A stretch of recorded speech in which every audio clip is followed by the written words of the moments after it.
Wallace Chambers, Kings of Leon on XFM 104.9. I'm Ricky Gervais, with me Steve Merchant and Karl Pilkington. And England are world champions again then, so... Oh, it's brilliant. It was amazing, wasn't it? See, I'm not a rugby man at all. I never watched rugby. I think the last time, was when we won about 12 years ago, whenever it was. And I got into it last week because I realised we were doing so well. I watch England win anything. Yeah. Do you know what I mean? I don't care what... In fact, I wasn't into war when I was little until I realised we were so bloody good at it. We are really good at it. It's brilliant. But, yeah, fantastic. Yeah, it was great. Right, that's the rugby thing over. What next? That's it. That's all I've got. That's all I had today. It does steam me... Sometimes I watch it and it does remind me of when I play rugby, because one of them will boot it down the field, and then someone will catch it and boot it straight back again. Yeah. Which is essentially how we play rugby. I was made to play rugby. We had to play rugby. Yeah. And I don't think I'd get rid of the ball so quickly. Yeah. I don't think I ever got tackled or fell over. Yeah. I think I touched the ball about 20 times in the 2 years it was compulsory. Yeah. I was terrified.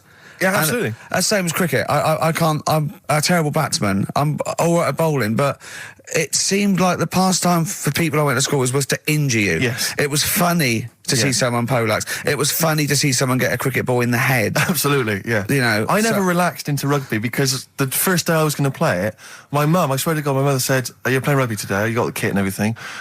Enjoy it, be careful." There was a kid at my school who broke his neck. And thanks very much for that. See you later. So we just went to school absolutely Man, one thing, broken neck, is that or you get better in a couple of days? No, you can find your wheelchair. No. Enjoy the game, though. Yeah, no, it was absolutely I was just petrified from that day. See, at least American football, you know, got helmets. the helmets. Yeah, but anyway, no injuries, thank God. Thank goodness. So, well, I tried to play rugby, but it's awkward when you've got glasses. I don't know, there's something about you didn't really play with glasses on? Yeah, of course, I couldn't see anything, could I? I couldn't see anything. How else was I going to play? Oh my God! And so you're bound to be cautious, because inevitably you're a bit more cautious when you've got glass next to your face. You were the tallest person on the pitch as well. Yeah. I mean, you were when you were about 14, you were probably 6 foot already, weren't you? Yeah. And everyone else was what, 5'2"? Yeah. So you were towering above them, with glasses on. Just with the glasses on. And you've got pretty cool glasses now. You've had a bit of a makeover. It's like Trinity and Suzanne said, first thing to go, the glasses. Sure, sort them out. Yeah. And presumably you used to have those National sort of bottle. Pretty much. Yeah. Is it true? You've never been able to mosh? I tried to mosh. Because I've always watched people stage dive in, moshing at concerts. I've always thought that looks like brilliant. You know, when they ride above like everyone's wave, heads, like they're surfing across someone's heads. And everyone's like, yeah. And I always wanted to do that because I'm a big rock music fan. And the only time I did mosh was at Rage Against the Machine. I tried to mosh at Rage Against the Machine. I love the idea of a band called Rage Against the Machine, aimed at a man with glasses who won't mosh. Well, it was at the Reading Festival, and I think the lead singer, I forget his name, he went, can I just remind everyone that racism and fascism are on the rise in Europe again. Let's not let it happen. What did you do? And we all cheered, obviously. I mean, if there's one thing that guarantees a cheer at Reading Festival, it's down with fascism. And what did they do about it after the concert? Went back and... went home and had a cup of tea? Probably, I don't know what they got. Sure. They didn't go to Europe then and try and stop... I don't think they got involved politically in Europe. I think they just continued to rage. Against the Machine? Yeah, but largely in America, I think. Sure. I tried to mosh, and I got moshing, and glasses flew off. And I remember, because we were playing away, you know, you do what you tell me. And I was just going, careful, I've dropped my glasses. Can we be careful? Loads of kids in hooded tops. Yeah, exactly. Just going mental. Yeah, and they're all jumping up. So I was going, can we just calm down for a second? Let's not be silly. Yeah. It was absurd. And I had to kind of, scrabble around on the floor, and thankfully they were okay and they didn't get broken. So what couldn't you do then? What do you mean, what couldn't I do? Well, at school, can you not see without glasses? No. I mean, it's like that you couldn't do anything. It's a blur. Really? It's a blur, definitely. God. Yeah, it's like being kind of punch drunk or whatever. So yeah, you can't play sports when when you've got glasses. But why not contact lenses? Because they're not strong enough. No, they seemed a bit fiddly. Oh, brilliant. Bit of Lou Reed. Is that what you want? Yeah, Satellite of Love. Classic, a retro cut. Lou Reed, with a little help from David Bowie there in the background. Satellite of Love on XFM 104.9. I'm Ricky Gervais, with me Stephen Merchant and Karl Pilkington. Now, Steve, you know how Karl won't do anything outside his jurisdiction. He moans about stuff. Whinges He's got constantly. one job. We're doing about 5 things in the Always week. plate spinning. We just turn up and he's always available. He moans about it. He goes, "Oh, lucky you caught me." Right? He's not. He's chatting. He's one of those people that whinges enough, and people think he's overworked. So he got Mondays off. Right? He's just a whinger. Yeah. I haven't He got won't- Mondays off though, have I? Yeah. Well, anyway, 2 hours on a Saturday. This is what the phone message he left me Wednesday on my mobile. But I just is chatting about certain things that are going on at the moment. What he does need to know. Duncan, who mentions, is my agent, and you know you understand a few other things. But this is the sort of message I get from Karl, right? Whinger. Old messages. Alright, 12:10, Wednesday. Just getting loads of people calling me all the time about shit. Yesterday, DVD's signing for BBC London. I don't work there, but I've been dragged into that. I've got a woman on leaving a message from Talk PR going on about do you want to go and see Pop Idol again? Right? They're just saying you and some listeners can go. So I'm sure you'll love that. I've got Jim Benner wanting you to introduce the tin buckets at the Astoria. So can you just let Duncan know that I'm doing his job whilst he's sat on his arse with his thumb firmly up his arse? Can you let him know that I'm running around like a here sorting shit out for you? Alright, see you later. Message left at 12. Do you know what I mean? I know, but that's the kind of phone message he's leaving. Do you remember who he was before you? But he's started working even with him? annoyed that he gets a phone call. I remember he got a phone call for you to do a voiceover and didn't pass it on. You missed a voiceover. That was thousands of pounds. No, I did pass it on though. I told you. You I did. said a You woman. said someone had phoned. Yeah. That's not good enough. But who's that? Well, she didn't say, and I didn't ask. But Of it's course not my she job to do said. it. She didn't say. Rubbish. So you didn't take the number down? Just when she went, "Oh, can you tell Steve to call me?" And you went, "Yeah." Yeah, well, I just thought you'd know her already. I should have known. It was a woman, so I should have known. He's having a go, you see? Unbelievable. I don't know how it's come back on me. You're the one who was picking on it. Yeah, exactly. I'm saying. I'm defending. Why is he having a go at But you? he never Because picks on Ricky because he knows you are his bread and butter. Seriously, do you know what I mean? The only reason he's got Mondays off is because you're still doing this show. yeah. That's why he's scared of you. That's why he's like, he has a go at you on the phone, but he always picks on me because he knows, you know, I'm a pushover, I'm a nice guy. He's scared of you. I can't believe, I don't know how it works. Is that true? Steve, I'm always sorting you out. I look after you. I'm not Sorted you saying out you with don't, but tickets. I I'm not sorted saying you you out don't, with but lager I've got out. you today. Why are you picking on me? What do you mean you're sorting about tickets and lager? What's this? Right, whenever you want tickets. Yeah, sorry, like, I don't want to use this as like moaning time and that because I don't like to moan. I'm busy and that, right? But I've sorted you out tickets for gigs. Yeah. Right? What somebody doesn't even turn up to. Yeah. We won't even go on about that. Yeah. Right? Lager. He got sorting out the Cure. He complained it was boring. Yeah. There was that big drum of lager that you had, and you said, "Oh, put that in your room for me, Yeah. because I don't want to carry it home." Right? Lazy. So I said, "All right, then I'll put it in my room." It goes missing, it gets nicked. Then you have a go at me because it got nicked. Yeah. I get you another one. You make me carry it around town for you for half an hour. Then you say, "Oh, I can't be bothered taking it home. Can you take it back to work for me?" Yeah. But interestingly, this is like a year ago, so it's obviously it's still pressing on you. Oh, is it? hang on. And I forgot the one when we had an argument over 50p. When I went out you for a didn't want to coffee. give me 50p back that you owed me. That was the same day you'd given him about 40 quid worth of lager.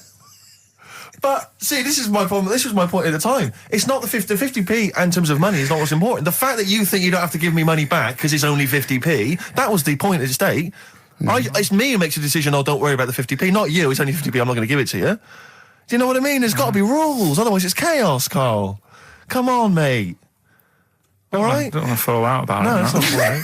Should we kiss and make up? Do you want that? Do you want No, to do it's that? all right. Yeah. Well, should we play a little record and come back to this? Because I can't believe it started with you slagging him off, Rick, and I've ended up I know. as the monster. I know. Bit of R.E.M. Yeah. R.E.M. and Animal. To sing like animals would be R.E.M. and their animals. What are you talking about? Well, no, I'm just thinking. I wonder if there's done a video for animals and the animal What? on a DVD, an animals DVD. Huh? What are you No, I'm talking just about? saying. It's REM there. It's just a good link. REM animals on a DVD would be. I've got an animals DVD out. You've got an animals yeah, my DVD DVD, my live stand-ups out. Buy it. HMV and I don't think Virgin. you should- Well, no, I I'm don't just think you saying. should plug Animals. your- No, it's I don't funny. think you should 'cause plug no, your no, stand-up I'm on not the show. plugging it. It came up in the animals from REM. Came I don't up. think you should plug your DVD. Well, buy it now. It's a really good stand-up DVD. I It's think out if you're going to for- buy anything, I think I ought to balance this out really. If you're going to buy a DVD, you should probably buy the Office series too, because Well, I get money for That's that. been on telly. Animals. See, Animals hasn't been on telly. The Office has been on telly. It's involved with it. But I don't get any money for No, the I know, Animals but that's DVD. what I mean. I get wasn't everything involved. from Animals, whereas I've got to share The Office, where it was with you and some of the other actors, whereas I get the lion's share. Lion's an animal. The lion's share of Animals. It's all mine, you see. So, The truth of it is that it's not. I mean, it's your stand-up, and it's not great. It's a bit no, but weak. nor's my A acting. lot of the observations Nor's my are quite acting or poor. writing. No. You're a but great actor. I'm rubbish in The Office. One trick pony. Well, I I just agree with touch my that, tie and I look at the camera, bored with that. Yeah. Animals, whole new side. Yeah, but frankly, you've been 15 quid. You've been doing so much publicity on TV that, if people have seen it all, they'll have probably seen all the best clips. No, yeah, And, but The there's only a Office, couple of decent It's gags. only really the dance, and you can get that on a JPEG. So Some other great stuff Don't in buy there. The Office. There's some other great stuff in there. No. Phoenix Nights is better than The Office. So buy Phoenix Nights. Don't buy The Office. Okay. Well, right. Let's get on with it. That's yeah. that. Right. What else is You've happened? probably heard most of the stand-up observations on this show, so... Right. What have you got for us? Available in HMV. Go on. Oh, wow. I'm annoyed. Office. I was walking away from the show last week. I was walking towards Berwick Street. I like to look at the records and the record Sure. shops. And I was on my mobile phone, and I was chatting away to someone, and what can only be described as a prostitute Go on. stood on the street corner. Was she a woman that gives you sex for money? Yes. That is a prostitute. Yes, that's what I thought. Go on. And as I was walking by, she said, "Do you want to buy sex?" No, You sure it wasn't a market trader giving 6 plums or No, it was something? definitely 6 for a quid? No, it was definitely Go a on. prostitute. Yeah. And what annoyed me about it, what I wanted to pick her up on something, was the fact that I was on my mobile phone. It's like, So can you she was imagine? rude. Who would what am I going to hang up? Sorry, Mum, can I call you back? I've you just know, had an offer. you say you want me to meet more women. And you sent me that 30 quid Exactly. for my birthday. yeah. Sorry, Mr. Johnson, I'm really excited about the job. Can I call you back? I'm just going to negotiate with a whore. And it was just sort of, you could tell that she was clearly probably desperate for crack or a latest Yeah. fix of smack. So she was literally the normal etiquette of prostitution. That they hang around, they show some thigh. I've seen this in They films. will woo ya. Yeah, They exactly. will- Yeah. Take you out for a meal, that I sort of know, thing. That had straight sort of into gone it. out of the window, and she Yeah, was just sure. there, desperate, running around Did the she go out of a streets window? like a Because doll. that's another thing they sometimes do, specialist Exactly. ones. But I was Yeah. shocked because I've never been propositioned before like that. Really? In London. I was It's weird, isn't it? Carl, thoughts? I think you'd be sort of approached a lot because they tend to sort of go for people who look like they haven't got much chance. Sure. And I'm not being mean. No, no. I've known What do you you a long mean? time. and Sorry, stuff. I'll let you go back to it. In what way aren't you being mean? By saying that No, Steve... go on. Steve knows is a little bit odd looking. I don't think... Well... No, he does. Do you know? Yeah, before, no, but it's not what he thinks of his looks. No. It's what he thinks of you talking about his looks on... No, but it's on. like how you were talking before about, your eyes are bad. It's nature's little way of saying, look, nothing to see here, right? Don't get that! I don't know what you mean. But when you look in the mirror and that, they've gone, look, he hasn't got the looks, let's make his eyes bad, right? Yeah. Nothing to see here. Yeah. That's what I'm saying, See, they're I- balancing it out, right? Yeah. And it's funny, right? Now we're on the topic. Sorry, Right, I wasn't- Johnny Depp. No, listen, but I'm gonna... My chest is gonna burst at this moment. Whenever we go because- into this conversation, I always think to myself, Carl, do you know what you look like? I'm gonna... Seriously, can I be honest with you? You look like, if you've got like a balloon, a hot air balloon, right? Just a little balloon, like a party balloon. If you drew a little face on it, right, and inflated it about halfway, that's what you look like. right, I wasn't... No, play a record. I don't want to get into this. Listen, It's too intense. now you've got onto this. Let's just nip it in the bud now. I'll tell you something that I wasn't going to tell you because I think it was I out don't of want to order. hear it. I don't want to hear it. Right, it was on the tube, right? Well, I was. Someone told me they were on the tube, right? And the tube pulled into a station, right? And one of the women saw the poster that's out at the moment with you and Rick on it, right? Yeah. So this woman apparently goes, oh look, there's Ricky. Ricky's on the radio, right? And the other woman goes, oh yeah, don't you listen to it? So she goes, oh, I didn't know it was on the radio. And she goes, oh. I'm sorry, Steve. Look at... Because he didn't make it sound this bad. She said, oh, look at that look at that person he's with. So she goes, yeah. She said, that's Steve. She said, I was sort of aware that he looked odd because Karl mentions it on the radio. Yeah. So it wasn't as much of a blow to me, but I can see how it was a bit of a shock to you. Yeah. So that's weird, isn't it? Yeah. And that isn't me sort of telling this woman to say anything. That was all happened without anybody else sort of bringing it on. Yeah. Do you know what I mean? Yeah. So... Was it... Sorry, you seem to be relishing this. Was it because of the little balloon story that made you... I honestly, Steve, I wouldn't have told you, but if you're going to start, having a pop... Yeah. Do you know what I mean? I can't just sit here and take it and that. No. I mean... all mates. Yeah, it's just... Yeah. Well, I mean, I was Shame mistaken to for be Johnny honest. Vegas. Steve's got a story about that, if you want to have a go at me. Well, someone just thought you were fat with a beard, which is true. Well, don't have a go at me because he said you look... Well, you started it. No, I didn't. Yeah, you I did. didn't. You were milking it. You were egging him on. I was laughing. You were egging him on. I sort of was. Yeah. But let's not, Oh, it's a good job you've got lots of good mates like Jonathan Ross you can go and hang out with. You don't need other friends, people who've helped you in your career. He's good-looking bloke, isn't he, Jonathan Ross? He's a good-looking fella. Play a record. New single from Evan Dando, that's called It Looks Like You. Out of Time by Blur. Luckily, we're not out of time. Got another hour and 25 to go. So it's not over yet on XFM 104.9. I'm Ricky Gervais, with me Steve Merchant and Karl Pilkington. We've had quite a lot of emails, as ever, Rick. I should just say, because we're very lazy. It's a much listened to show. We're very lazy people, and we rarely reply or read out the emails, but we do... I never read the emails. Absolutely so never read I them. rely... If I haven't replied to them, or my mail, Steve opens my mail and reads my emails. So if I haven't replied, it's just because he hasn't passed it on to me. Yeah. Okay. But I haven't passed it on to you because I know you'll never reply. Sure. So, I'm just cutting out that. But I just want to say thanks for the emails. We do read some of them, and we do appreciate the fact people send in jokes. They send I in appreciate contributions and it. stuff. I love it. Yeah, but as long as I don't have to do anything towards it. Sure, we had an email from Jack. He just said he missed the last 2 weeks' shows. Has he missed anything? Not really. No, it's the same stuff. Same old I think last week Karl was having a go at Chinese people not aging well. He had a go at the gays, and he came up with a ludicrous story about a monkey that was impossible. Yeah, exactly. So I don't think Jack's missed much. Go on. No. We've just had an email from the Pringles people. Oh, right. Good, because it's finally started to happen. I hear these stories about people getting given cars and Armani suits and trips abroad, and we haven't had no. But finally, people are starting to, realise what we're doing, our impact on society, and we've got a whole box of Pringles sent to us. Not on those little tubes, the proper tubes, the foot-long tubes. Yeah. So. And what have they said? Well, the Pringles guys they want them said, back. No, they've said they like the show, and if you want more Pringles, give them a call and they'll send you I more want Pringles. more Pringles. Yeah. I bloody love Pringles. Yeah. Pringles are... The thing about Pringles is, they're Moorish, right? Yeah. But how would I put it? The sort of thing when I open them, yeah. And by that when I pop, right? Yeah, I have to eat the. Well, okay, I'm gonna put this. When I pop, I can't stop. What do you mean? I don't. Well, when I pop them open, I can't stop eating them. Right, when you pop, you can't stop. Yeah, yeah. I think that's because of the chemicals. I think that might be the reason. But they're good chemicals. They're good chemicals. They're the best chemicals. Pringle chemicals. They're not bad chemicals. Lovely. Like you're using chemical warfare. Yes, I want some more Pringles. Yes, what else do they do? More Pringles. It's interesting, actually, you were saying that like other people, like Kylie, I imagine, would get given sort of maybe sexy underwear. You got Robbie Williams where he gets the Armani suits. You get sent the crisps. Yeah. Which seems appropriate. Yeah. Oh, it's nice to be sent. Go on.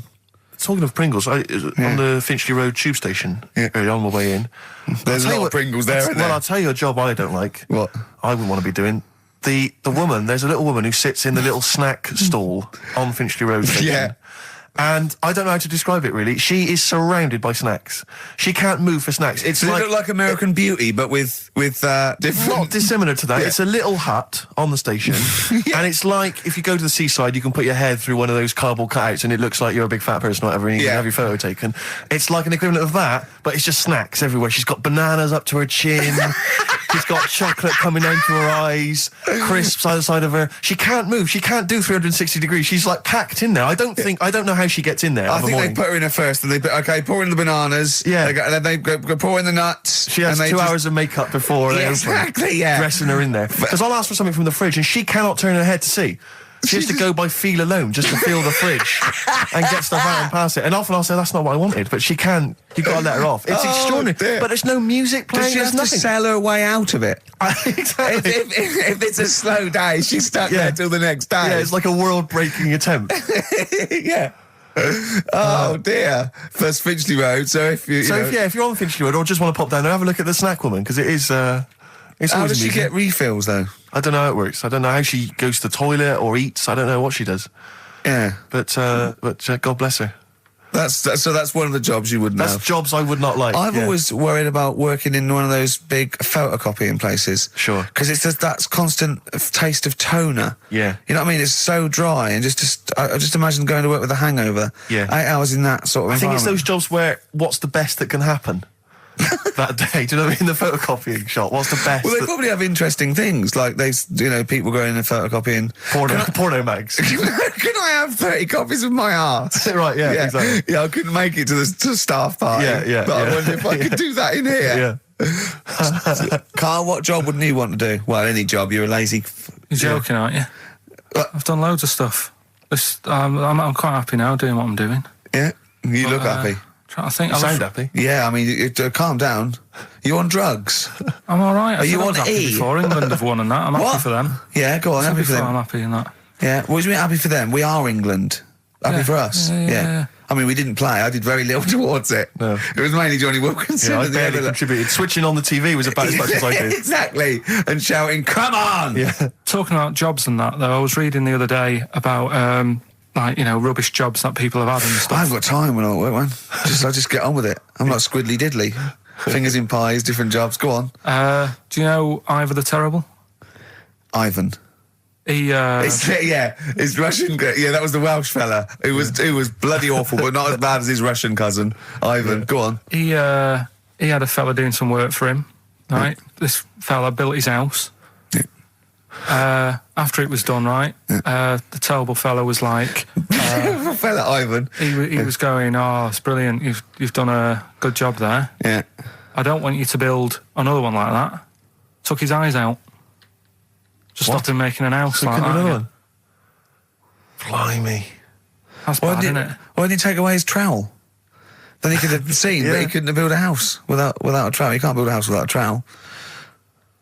Yeah. Makes you I think, doesn't I suppose he probably later thought that once he'd been nicknamed Ivan the Terrible. it? Yeah. He Go, thought, why? Because you I gouge people's eyes out. Yeah, but I didn't want to build another house. I know, but Take his trowel away. What would I have been then? Ivan the crafty at most. exactly, yeah. Ivan the jealous, Ivan Yeah. the spoilt brat. But Yeah. Ivan the gout someone's Terrible eyes. is That is bad. bloody terrible. I'm surprised you're not called Ivan the... Do you know what I mean? Yeah, you're going to get on in history like with Vlad the Impaler. Yeah. He's mainly remembered for impaling people. Yeah, he did a lot of other stuff. Did a load of great charity But work he did. It's the not impaling remembered. is the thing that's really Yeah. gone down in history. When were you reading about Ivan the Terrible? No, it's just or little Ivor stories. the Terrible is the thing you remembered from this informative article. No, it was just little bits like that. Talking about him, there was a thing about someone who worked for that fella who painted the ceiling. Sistine Chapel. Yeah, Okay. there was a thing. A woman who worked for him in his house, and I love how you assimilate information when it's just bordering on the academic, or just the interesting and true. It's wonderful. Ivor the Terrible gouged someone's eyes out 'cause built him an house. That fella who painted that ceiling had a woman work for him. Imagine if you wrote that down in an essay. Imagine if you wrote that in a school essay. Well, you'd probably end up with not getting a grade or... Or thinking you turned Yeah. out to more than you had. Exactly. Anyway, the Go woman on. who lived with... Yeah, the woman who lived in a shoe. Go on. yeah, there was this woman who lived with him, and she used to go out and do all this shopping and that. Yeah. But because she couldn't read or write, he used to have to draw everything that he wanted. Why couldn't you just tell her? I don't know. No, Well, but no, wait. That's an excellent point. Could she talk? Yeah, but if it's a big list and that, loads of different coloured paints. But why and couldn't stuff. she draw on a piece of paper? Why did he have to do it? Because he's a better drawer, isn't he? That's the point. That's it. That is. We were just looking for the logic of the story. You found You it. done it. Play a record.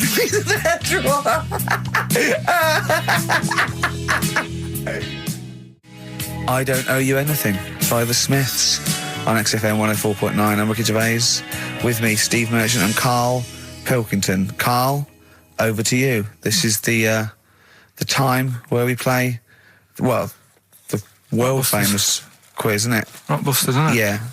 Which is Blockbusters, but with music. See you later. Cryptic clues and that. Do you want to say? Not really, Steve, not really cryptic, but go on. We've got a number of DVDs to give away, including some teachers' DVDs. We've got a bunch of CDs here, and also Ricky Gervais's live stand-up DVD, Animal, brilliant. which Cool. is not good at all. I really would not encourage people to buy that. It is Well. weak observations, poorly performed. I would recommend The Office Series 2 on DVD. Rubbish That's in still that. I'm available. awful in that. You can actually see me forgetting some of my lines. That's true. Go on. Right then, so cryptic clues. Just an example, might be new. I reckon people will be staying in today because it's raining and that, so might not have heard it before. So, like... Or they have and they're not listening. yeah. Well, whatever. Oh, good. You gave up on that, did you? Well, give us an example of the sort of thing. Jeez. All right, maybe don't. Listen, Don't say that long. yeah, I'm a broadcaster. Yeah, words are my tool. Go on. All right, forget that. Come on, Baldy. Right, three clues then. Here's the first one. It's a band or an artist. Yeah. Right? I'm going to the northeast. What are you going there for? Good point. Good question. Right? Oh, yeah, if it had been why you're going to the northwest, that's a different matter. Go on. Going to the northeast. What are you going there for? Right? Yeah. S is the initial, so it's a band or an artist it starts with an S, and that's the clue. Right? Second one. Oh yeah, she's related to the man in the lamp. Right? That's G. Right? She's related to the man in the lamp. Right? And the third one is the Jamaican fella would love to live there, but it's a little bit pricey. Oh, God, I feel an accent coming That's on. one way you're going to have to think about it with the accent. I The imagine. initials there, DS for that one, right? So the Jamaican fella would love to live there, but, you know, it's a bit dear and that, isn't it? A bit pricey. So, So give us some again quickly. right, the first one, I'm going to the northeast. What are you going there for? That's S. She's related to the man in the lamp, you know. That's G. Changes a and bit. the Jamaican fella would love to live there, but a little bit pricey. Mm-hmm. And that's Okay. DS, so email in or text and that. Ricky.gervais@xfm.co.uk. What's or the text 83XFM. Yeah, what's With that? those So- prizes. All right, Brilliant. play some ads. Yeah.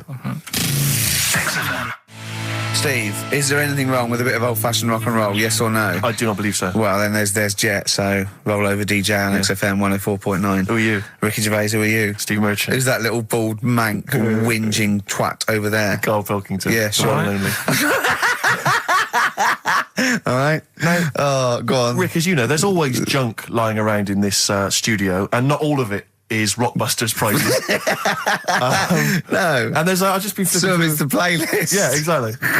And I was just flipping through an old copy of the Guardian Guide from last week. Sure. You know, the little listings thing. Yeah. And, you know, I don't know if people might have seen it. There was a documentary on this week about the transfer of British sitcoms to America. Yeah. And we did an interview for that because I'm remaking the show over in the States. I'm just flicking through and I noticed there's a little write-up about it here.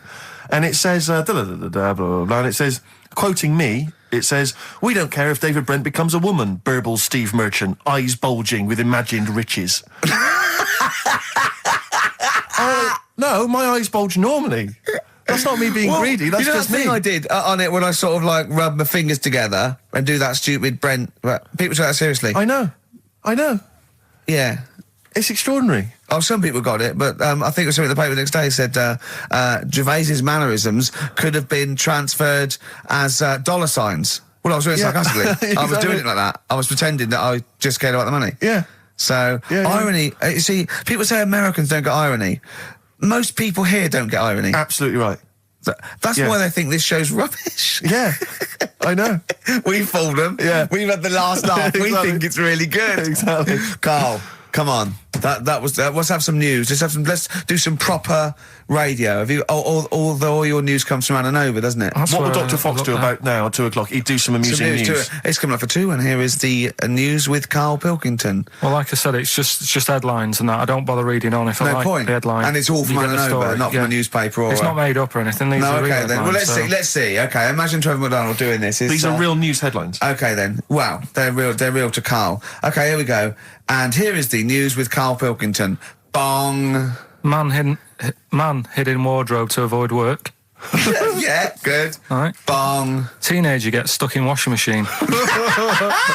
Bong. Dutch man has 2 right feet. Bong. Cow hit by train lands on farmer's wife. That is the real news to you, isn't it? That's brilliant. Oh, I was just thinking the cow flying through the air. Yeah. And the wife going, oh no. Yeah. Oh dear.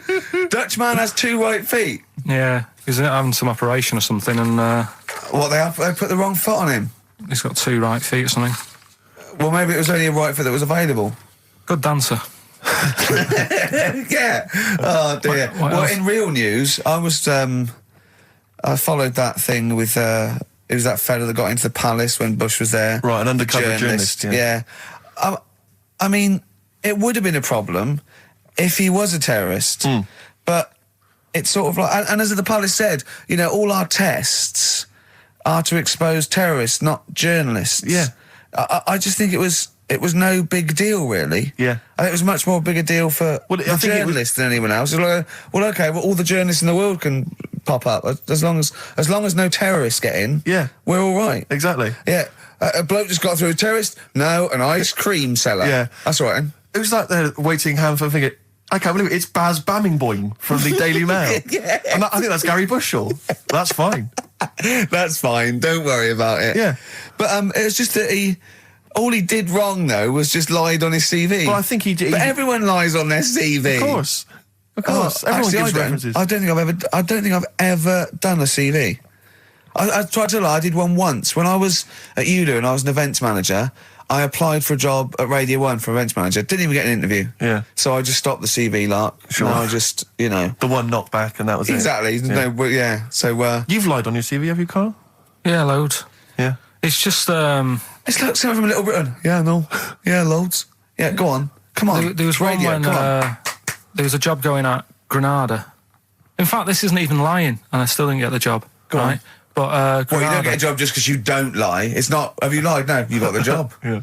No, but there was they ask you loads of stuff, don't they, that you think, well, that's got nothing to do with the job. I don't know why you're bothering me, asking me certain stuff, right? Qualifications, things like that, yeah. Yeah. But, well, it was languages, Yeah.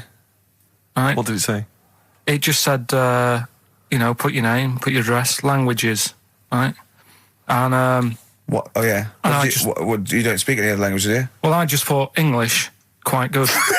You didn't. No, I did. Honestly, asked Suzanne. I think you told me this before. Did you really put English quite good? Yeah, honest to God. Didn't hear back. Well, you know what they meant now. That you know what your error was, don't you? Are you fluent in French, German, Chinese? Yeah, but I didn't want them to think I've got loads of big words and that. Do you know what I mean? Well, I don't use loads of big words and stuff. No, they There's meant. no Do you point. speak any other languages? It's any other languages, Carl, not the They one your assume that you native can speak language. English because you're filling out a form. Yeah. Oh, well, it's like language is none. They assume you can speak something, and they'd probably think it was English. And to put quite good when you are English. Yeah. English is your first language. Yeah, I'm quite good at it. I see your point now. It's true though, isn't it? I'm not sure quite good is accurate. No, poor. English, weak. poor. Weak. You didn't get the interview, no? What did Suzanne say when you told her you'd put that? She just laughed. It was Really? too late. It was too late to do anything. How's her hair? Don't talk about it? She's off today, so Is it alright, is it? Oh, she's listening, you mean? she's at home today. But it's probably alright now, isn't it? Because a bad hair day, it doesn't Yeah, last. it'll be nice. Well, nice, not today. You're scared of her, aren't you? No. I mean, I don't want to... You've learned your lesson that, you know, you can't talk about people like that. because it upsets them. Well, plus I can't do it all now because we're doing Pulp Fiction later, and it sort of involves her head. So Brilliant. So let's... Excellent. There's me thinking that you were being considerate. Yeah. All worried about... You don't want to use up the material until later. Play a record. Wild is the Wind by David Bowie from Station to Station on XFM 104.9. Adverts. XFM. Travis, beautiful occupation. What's the best job you've ever had still, Carl? Talk about occupations. It is still Paper round. Is it still the paper round? Yeah. That's ridiculous. No, it was good though. If you look at it, like, you know, what I liked about it, you're your own boss. No, you're not. You're not your own boss. No, The news agent is your boss. All right. But then once you get out and you've got your papers and that, you sort of, you're on your Do own. what you want as long as you about deliver the stuff. papers exactly to the places he said you are in the time he said. Yeah. It's and I did. freedom, isn't it? Any jobs you wouldn't do? Go I've just thought of one that you wouldn't do on. with your sort of mild homophobia. Well, I'm not. Proctologist. What's that? Basically sticking your finger at other people's arses. Right, well, no, I wouldn't do that, no. Why have you got to do that? What do you mean, why have you got to do Well, that? why does anyone need that doing? Does they got to look if they've got an arseache or something? Which trainee doctor makes that their speciality? Do you know what I mean? That must be, right, we got a place for proctologists, and it's you, Meadows. You Yeah. came last. Oh, seriously, what? I'm not the arse doctor, am I? Yeah, you came last. Oh, I'm a bum GP. I can't yeah, believe it. yeah. You got to, I can't believe this. Yeah. That must be it, mustn't it? Well, presumably Or- no one would choose it. No one would purely. If they can have the brain surgery. Well, heart- what if you were brilliant but you were shy? You couldn't look people in the face. yeah. You could you could do anything you want. Yeah, I just don't want to look at them. I just want to do their asses. Yeah. Really? Just want to do the asses. Yeah. Yeah. Look at Carl's face. You didn't know there was such a thing as an arse doctor, did you? No, not really. Specialised, he does nothing all day but that. Well, he probably has a sandwich about 1 o'clock. Yeah. Washes his hands. What do you mean he does nothing all day but that? You don't say that about a brain surgeon or thoracic surgeon, do you? No, but that all day. That's not good, is it? I love the fact that I can blow his mind. Yeah. With just things that people take for granted. A dentist just looks in mouths all day. Yeah, but that's a bum What? job, that. Bum job. Just think of that. Oh. So what do you need to know then there? It's a lot to know. You got to have nice nails. Yeah. No rough edges. Well, you'd be alright, because you got that job handing out biscuits to the old people because you had nice hands, didn't you? So, yeah. And I know a lot about biscuits. I know my biscuits. Do you? Yeah, I know which ones they like and that. Do you? What do they like? What do old people like? Just Bourbons, rich Do they tea. really? Because that's my least favourite. I would never eat a bourbon. I could be starving and I wouldn't eat a bourbon. If you want to let us know what your favourite biscuit is, why not email in Ricky.Gervais at XFM. But I'll tell you what, with all them eating biscuits, I bet they get arse problems, don't they? So you could double up, couldn't you? You could be handing out biscuits in the morning and checking out. So why would you go and have that done then? What sort of problems then? What do you mean? Loads of problems. Like what? Prostate. And they've got to go there. They have to like have a little, you know. Well, problem. there was that. I told you that story. That bloke. It's not an apocryphal tale because it's about an orderly's report, and this is the bloke that filled out the form. And what happened? He went into hospital basically with a sauce bottle up his arse, and on the report, he said obviously, you know, pleasuring himself using a sauce bottle. And on the report he said that he'd been shopping at Safeways and he'd come in with his shopping and he'd forgot his key, so he'd put his bags down on the step, right? And he started climbing up the drain pipe to get in, right? But as he was climbing up, his trousers and pants fell down. He slipped and fell, and the sauce bottle went up his arse. And the orderly said this story would be somewhat believable if Safeway sold their sauce bottles with condoms already attached. That's like a game of Kaplunk. So he put. I love that he put a condom on it. I wonder if that was so he didn't want to get an infection from it, or he wanted to use it on his chips later. So waste not, want not. Talking of arse, Yeah. Rockbusters. We should give those clues again because we're not getting many right responses here. Let's give them once more. Do you know what I think? Because the mentalists out there get his clues and they're rubbish. So I think his clue must be so way off. I know. That it's something wrong. Do you know what a pun is, don't you? You can't change the word. You can't have, he's bald and he rides a bike. Who's that? Bicycle Stipe. That doesn't count. It's got to be Michael Stipe for it to be correct. It's got to be Michael Stipe, yeah? All right, well, the most we've got 2 right, right? So let's hear the clues again. All right. First one was, I'm going to the northeast. What are you going there for? S. It's a band or an artist that starts with S, right?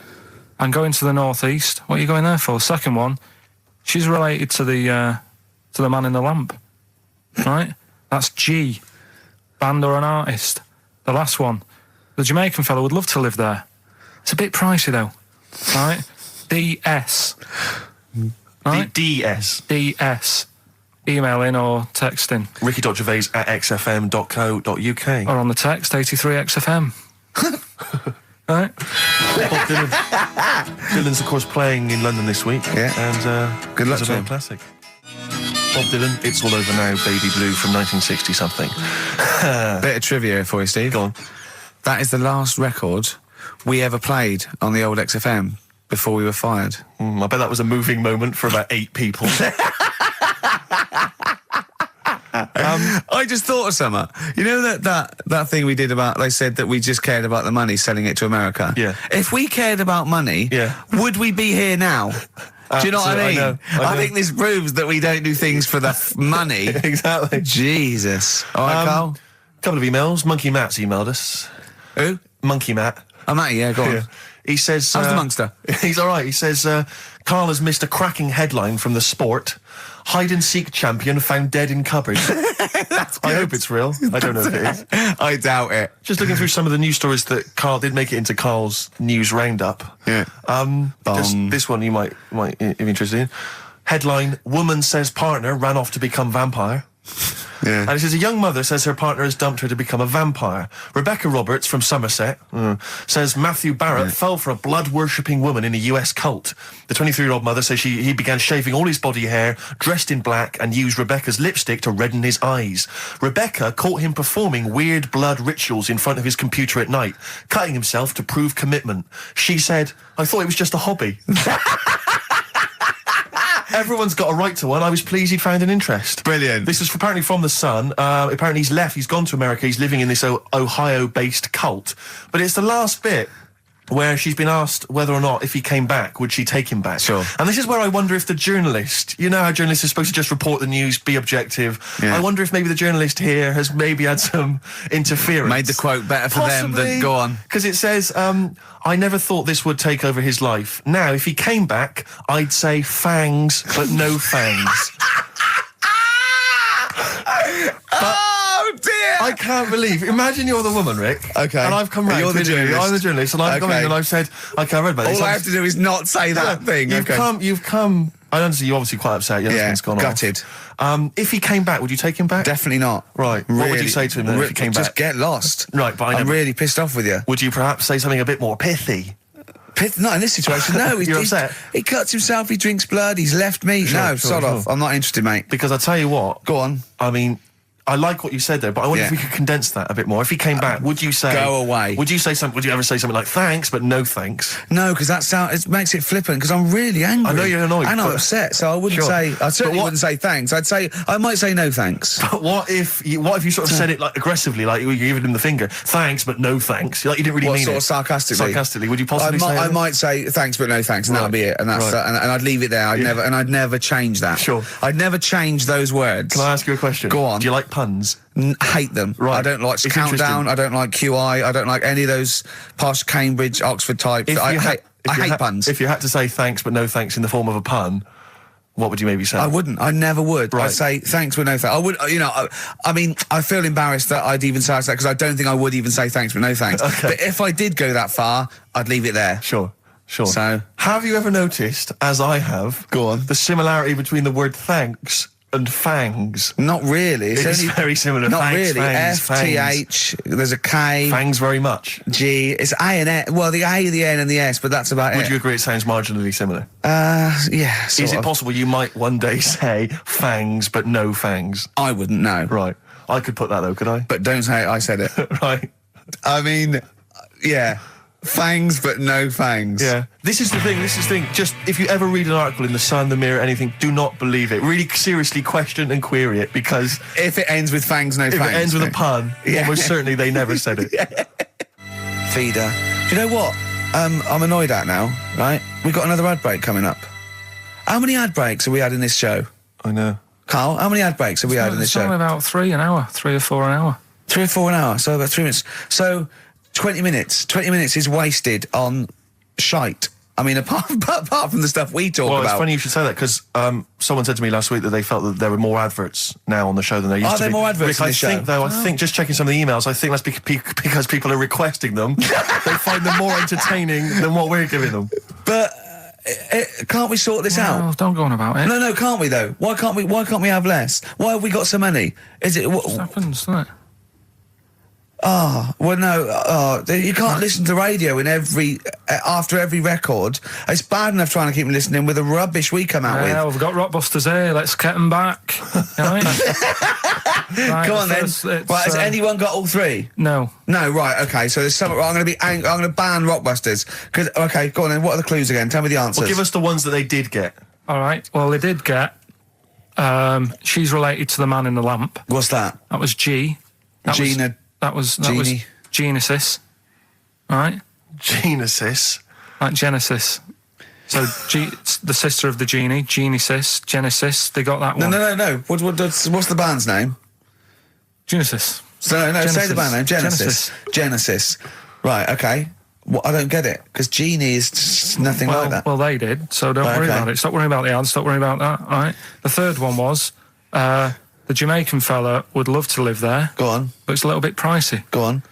right? That What was the initial? DS. Deer Streets. What? Right? It's a Deer Street to live on. Deer Streets, oh yeah, I haven't heard of them. But what are they, a band? That's Dire Straits. No, it's not Dire Straits! It's not Dire Straits! I'll say- Deer Streets! The Jamaican fella. Go would on, love then. to live Go on, there. make it sound like that. Like Deer Streets. Deer Streets. Do Dire it again. No, it's Straits. still not. Keep going. I haven't got it yet. Go on. Deer Streets. Deer Streets. They got that one as well, so... All right, well, let's hear the one they did Can I get. do an impression of a Jamaican fella saying Dire Straits? Right. Dire Straits. The first It's not one, the same. The first one they struggled with was I'm going to the northeast. What are you going there for? Well, when you say struggled with, no one got this. No one got it. Go People on then. didn't even attempt it. Okay, go on, the northeast. What? I'm going to the northeast. What are you going there for? Seal. Seal? What? Hull's up in the northeast, isn't it? Hull is, yeah. Sea Hull, yeah. Yeah, so what I are you haven't going heard there of them for? either. Is You're that- at a seal, right? So that works. Who's Sea Hull? Seal. Oh, Seal. Yeah. What's that got to do with the north, though? Seal. That's the way I'd say it, innit? Okay, that's the end of Rockbusters. Unbelievable. That's the end of Rockbusters. I can't believe we even brought it back, Rick. Right, I'm serious. That's the end of Rockbusters. Can I be honest with you? Go on. I'd love to hear some adverts now instead of that. Well, hang on So a would minute. I. Adverts are better than that. I'm just saying Laura. Doesn't matter. Laura's the Fine. one with Well one, done, Laura. Right? She Well only done, got two, Laura. but we'll give her that. Yeah, just play the So, ads. I'm right. actually looking forward to the ads. Really looking forward to it. I hope there's a phone. Black Rebel Motorcycle Club. We're all in love on XFM 104.9. Sorry about Rockbusters. That's the end of it, definitely, because it was dreadful. Do you know what I mean? It's not. Do you know what I mean, Steve? Yeah. It's quite funny, but that was awful. I mean, we've apologised for that quiz so many times. I know. We've given it. I think it's two People like comebacks. it though, don't they? No, they People don't like it. They don't like it because do it's like it, they that's love too. That's people. No. That's the end of that. Less adverts next week. Sort that out. Yeah. Because it's awful. 20 minutes of adverts. Do you know what I mean? It's not what people listen for. So, right, redeem yourself. Have you got the film thing you're in? Right, yeah, I'm in a film. It's Pulp Fiction this week. Right. Right. Changed it a little bit, tweaked the storyline a little bit. Okay. It's just To make it better, yeah. It's just do you know I've talked about Suzanne's hair and that, Yeah. about when she got it cut, didn't like it and that. Yeah. So it's sort of about that. Listen to it. There'll be a question at the end. You can win some good stuff. Yeah, well. Right. So, and this is the scene where they're in the restaurant. Do you know when they're about to do the robbery? Yeah, right. Except it's not a restaurant. I've changed that. It's a barber's. Right. All right. Okay. All right. God. There you go. Then. Is there going to be a question after this? Yeah. Okay. Right. Girlfriend came in here earlier. Had a haircut. I'm not happy with it. Look at the state of that. Well, don't laugh. Yeah. I mean, I don't want to cause any fuss, but just want you to sort it out. Afraid I can't do that. Well, you can do that because it looks a mess. Look, my friend, this is just where you and I differ. Well, you've got to do something because look at it. When she came through the front door at home, I thought Dave Hill out Slade had walked in. Funny, I was thinking the same thing. Look, I don't want to cause any problems or anything. She hasn't even seen it properly yet. She sort of had it cut and came straight home and didn't look at it. Suzanne, just look in that mirror. Look what they've done to your head. God damn it, what is it? Suzanne! No! We're not gonna do anything stupid, are we? I'm the manager here. There's no problem. What do you mean it's not a problem? Look at the state of her hair. Be calm, cooperate, and this will all be over in a minute. I want to go home. No, we're not going anywhere until they've sorted your hair out. I'm not walking home with you with your hair like that. It's embarrassing. So let's just get it. You die. No, forget having it dyed. Just get it cut. Colour's not a problem. Just sort it out. Just get rid of. Let's see what we can do. Right. Good. Look at it. Look at the state of it. I'm trying real hard. Suzanne, just keep your head still there so we can. Just hang in there, baby. You're doing great. I'm proud of you. Just sort that bit out there. Just put that.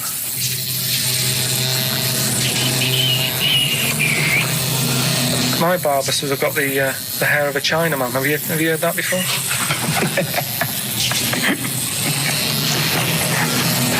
Oh, man. What? What's so funny about that? Is it serious or what? Freaking me out. If my answers frighten you, you should cease asking scary questions. It's almost over. There you go. No, it's not brilliant, but that'll have to do, won't it? I reckon we'll have to buy her a hat on the way home. Yeah, that's probably a good idea. Do you think Suzanne's listening? It's all right, isn't it? I like the fact that in that she's represented with a sort of dimwit southern accent. Yeah. Your girlfriend. So I'm sure she'll have appreciated that. All right, It's nice, yeah. It was a nice. I don't know what kind of copyright infringements that was made. Yeah. Well, All right, well, the question is, what did I say is odd about my hair? odd about your hair. Yeah. Yeah. Oh well, All yeah. right. Fans of the show will know that already, I'm sure. Yeah, so email in ricky.gervais@xfm.co.uk or, just email, actually. Yeah. Bored? All right? Yeah. You can win some tat. The usual address. That is a beautiful record. Yeah, this is Thunder Road by Bruce Springsteen, as recorded by Badly Drawn Boy. You'll enjoy it. Good job. Badly Drawn Boy doing his version of Bruce Springsteen's Thunder Road. Good effort. XFM 104.9. Tricky song to do a good version of, but not Good bad. effort. Not bad. Badly. Tell you what, who's also made a good effort? Go on. Stephen Gunning of Tooting. He's correctly identified that Carl's hair is like that of a Chinaman's. Or it was. Yeah, many other people have emailed in saying, how can we know what your hair's like because you are a bold mank. Yeah. So people have correctly... Is picked up our on that. language okay on this show in general? I've told you that, to be careful and that. Yeah, why don't you try putting some effort into it as you get Mondays off for this 2 hours? You come up with Rockbuster clue that no one can get because it was impossible. It wasn't even a clue. Yeah. I've got your headlines. I've done Pulp Fiction, right? I taught you about that fella, the builder fella, and his eyes and that. You don't even know what you're talking about. You don't even know what you've taught me. It's sort of like you borrow information. It's like one of those things that, what are those things called, write once, read many. You can just pass it on, and it's Yeah. one of those CDs you can just play once. Well, it struck me that when- is you and information. It goes in. If you tell someone once, it's like you've lost it. It's like passed the parcel with knowledge. It's gone now. You don't even remember what you told me. The chain letter. What? You mean chain letter, don't you? Shut up. it struck me when we were listening to his phone call to you at the very beginning of the show. I don't know if you might have missed that, but basically it was a message that Karl left for Ricky. But about halfway through that message, there was the feeling, I don't know if you noticed, but like the words started to fall apart. It was like he wasn't going to make it. Every time Karl opens his mouth, it's the equivalent of walking across one of those rickety bridges in Indiana Jones. You might not make it to the other side. I know, yeah. Oh, look at him. Anyway, we've had a few laughs and we've had a few insults. Yeah, but, so we'll try and sort of really, honestly, I'll try and sort out something else as opposed to Rockbusters next week. Less adverts, I think. Ideally. What else? Oh, better chat, better music, better presenters. No, come on. They got rid of Monkey News. What's it? Oh, no, is there no monkey news? No, it's gone on this week. Don't talk. There must be some monkey news. It's not like it's real news. You tell us stories about chimps from the 18th century. It's not. Don't give me nothing happened this week. You just didn't look at the internet. Did look. And there's no news. Nothing happened. There was one little bit of monkey news about how you can now buy tea that's been picked by little chimps because it tastes good. Right. That's what they're saying. Right. Why does it taste good? What do they do to it? I don't know. It just annoyed me. Is it those chimps from the PG Tips Act? Well, that's the annoying Are thing. they dressed up, having funny conversations? Well, like that's in the a house thing. somewhere? Everyone made a fuss about, that's cruel making them pick a piano up. Yeah. If I was a chimp, I know what job I'd prefer. Sure. Do you know what I mean? Doing removals rather than standing in a field picking tea and that. Yeah. I love the fact that he probably thought that was a documentary. Yeah. He thought it was a trailer for a Channel 4 programme. Oh, we'll be back next I've week. got a little treat for them. Right, that winner of the DVD, watch the behind-the-scenes footage because you see Karl's little round head. So they're enjoying that. Who won that, by the way? We're giving that away, haven't we? Yeah, we forget what it was. It's gone. Don't bother Laura. watching the rest of the stand-up, though. It's a bit poor. Leave you with 50 Cent's outfit. Fiddy, I called him Fiddy. Fiddy, I yeah. called him Fiddy Cent. Back next week. Fiddy. Kings of Leon, California Waiting on XFM 104.9. Do you know what, Steve? We get emails and, we got our posters up around this show and people enjoy it. But I don't think we get the credit we deserve for picking the music. It's true. Because we're totally unplaylisted, and I don't know if people know about this, that mine and Steve's sort of first passion before comedy is probably music. We're really, we love playing each other sort of records and that. And maybe when we come back, we should do a show where there is no pressure to, like Karl doesn't press the buttons for us, pre-record it, where we just swap each other's sort of ideas for music. It'd be like the Ricky Gervais compilation tape. Well, sort of like, we're not talking John Peel, where we're trying to find obscure Belgian jungle and do demos. It'd be everything from, Kings of Leon, Lou Reed, maybe a bit of 80s stuff that people have forgotten about. Beautiful songs. So what do you think? I'd love to do that, Rick. I mean, genuinely, there's nothing more exciting to me than introducing to someone a song which they then go on and they love and they listen. Maybe they buy the album. But that's something to think about, maybe for later. Yeah. Well, it's like you say, the pressure to kind of come up with some, high caliber chat between each record. It takes a toll. But yeah, and that's it's a passion of ours, and we'd love to. But now it's Rockbusters. Bad Time from the Jayhawks on XFM 104.9. Steve Merchant, Ricky Gervais, Karl. We're having a good time. We are indeed. All right, Karl, what you got lined up for us now? Right, well, you've got a choice. Nearly Dead. You can have a bit of educating. Yeah, let's have educating. Come on. Educated Ricky. Actually, can we just clarify what this is? I think a lot of new listeners perhaps aren't familiar with this. It's when Karl looks on the internet and finds a weird story about the double knob fun, and tells me about it. And it's usually not true. Okay. If it is true, I know it already. Go on then, Karl.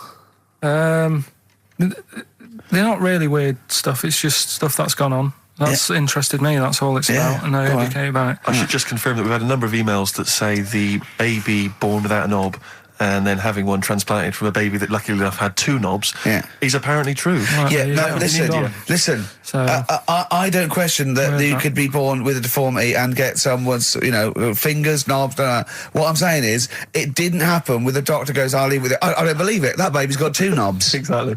What a coincidence.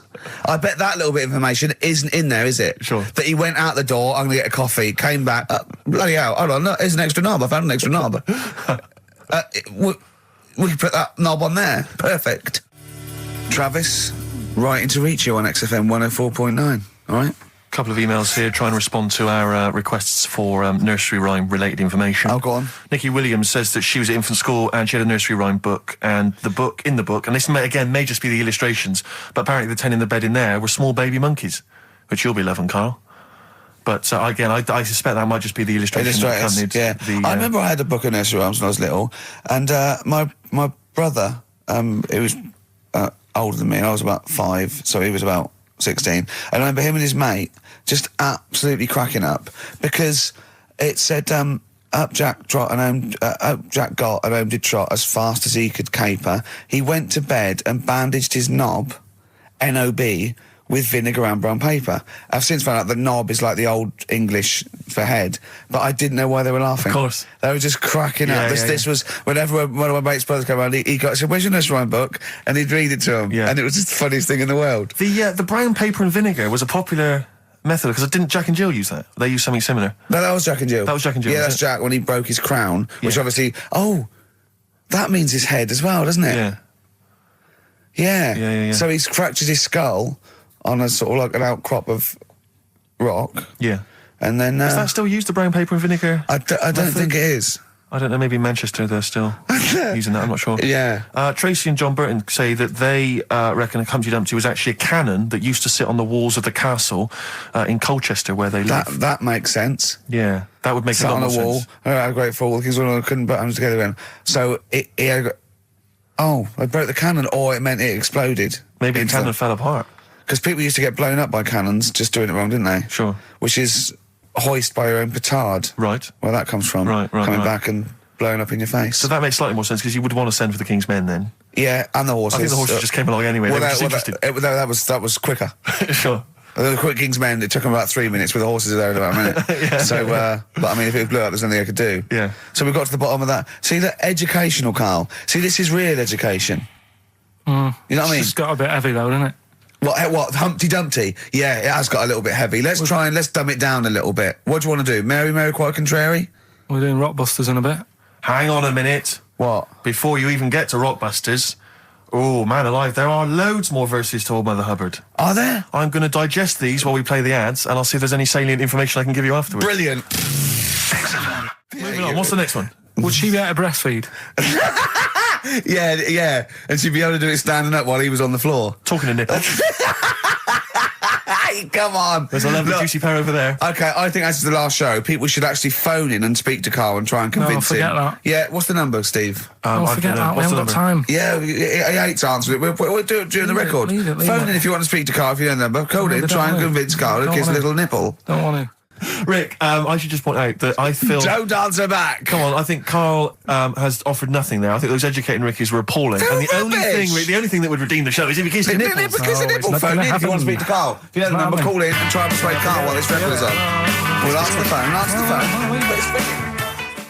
Phones are still going mad. Answer one. Just put with someone out. Kings of Leon, California, waiting. He was rude. He's so rude to people. They phone up and they say, "Oh, kiss his nipple." And he goes, "Yeah, all right." And he hangs up on them. Answer the phone. Put them on air. Answer the phone and be nice to whoever it is. Be nice to them at least. Putting people on the air. Hello? Carl. Yeah, speak to Carl. Why don't you speak about that human monkey that was on the other day? Old news, man. How long have you been listening? Listen, can we forget the monkeys? What do you think of his nipples? All right, then just kiss his nipple then for... I'm not going to kiss his nipple. I'd do it 500 quid easy. Would you? Yeah. But why? Why do you want me to do it anyway? What are you getting out of that? Oh, come on, mate. 500 quid. It's worth it. Yeah, but... He's got the money. You'll probably get more out of him if you want. It's not about the money, really. I can think of Suzanne. Suzanne, you come home 500 quid and go, there you go. Just kissed his nipple, 250 quid each. She gives me more. It's not hard. It's not happening. Right, it's not happening. Did you just cut him off then? Well, there's another fella there. Who's that? My name's Linda. Right. All right, Linda, you all right? What would make your day, Linda? If Carl actually gave it a lick, not just a kiss. Forget it. Go on. I think what else has gone on? Well, while you're thinking, Carl, I should just tell you now, you threw that question out earlier, why are ginger people historically mocked? We've had a couple of responses on the text, 83XFM. Again, as ever with XFM listeners, don't believe what they say, don't trust what they say. But one of them... have we got any respect for anyone in the world? Get back to to you. Pete in Tooting, now again I think this is nonsense, he claims that the reason ginger people are disliked is because Judas was ginger from the Bible. I don't know where he's come up with this idea. No, I've heard that. But I mean, are there a great many people from, you know, the Middle East who are ginger? Well, that's probably why he stood out. Sure. And he was probably fed up, and he thought, I'll get him back. Yeah. Maybe... Unless he had his hair dyed ginger when he was on the witness protection scheme.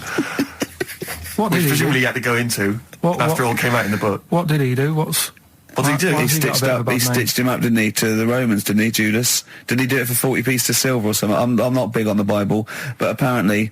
Incidentally, if you'd like us to stitch up any kind of messiah for 40 pieces of silver, just get in touch, 83 XFM. We're willing to do that for you as well. So that's one explanation. There's another one here, which is, again, I don't believe this for a moment. It says, ginger people get a lot of stick because in Elizabethan times, people with ginger hair were told that their mother had slept with the devil. And that was why their hair was ginger. So there's two options. Maybe if you've got some more, you can any more spurious thoughts, then get in touch. The Pogues, Rainy Night in Soho.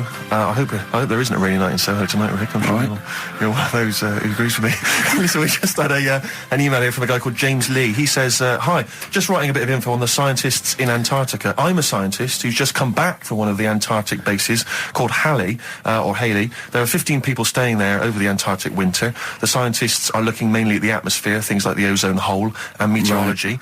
I think there are 6 scientists staying over the winter, as well as a doctor, electrician, mechanic and a carpenter and so on. And so he's saying they do listen, they have the internet, so they maybe could listen to the show on the internet. And if you get the chance, say hi to Francis and the rest of the winter is for me. Sure, no problem. Yeah, thanks, James. But yeah, there they are. That's what they're doing. That's what they're up to.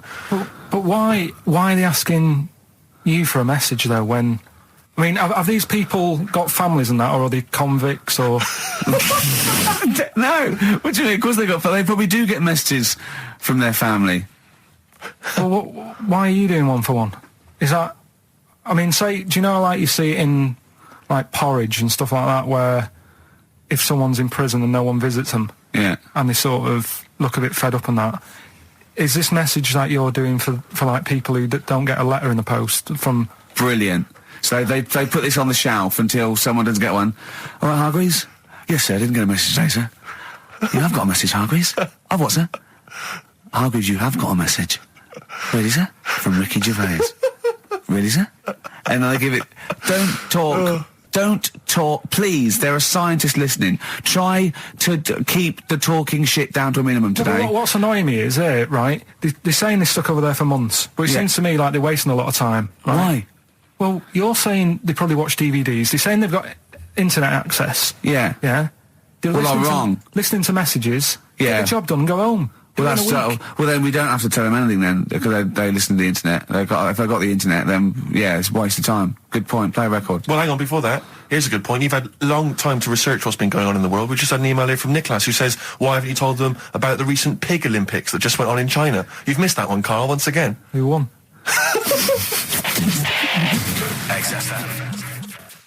Anthony and the Johnsons. Isn't that beautiful? Interesting. Hope There's Someone on XFM 104.9. I'm Ricky Gervais with me, Steve Merchant and Karl Pilkington.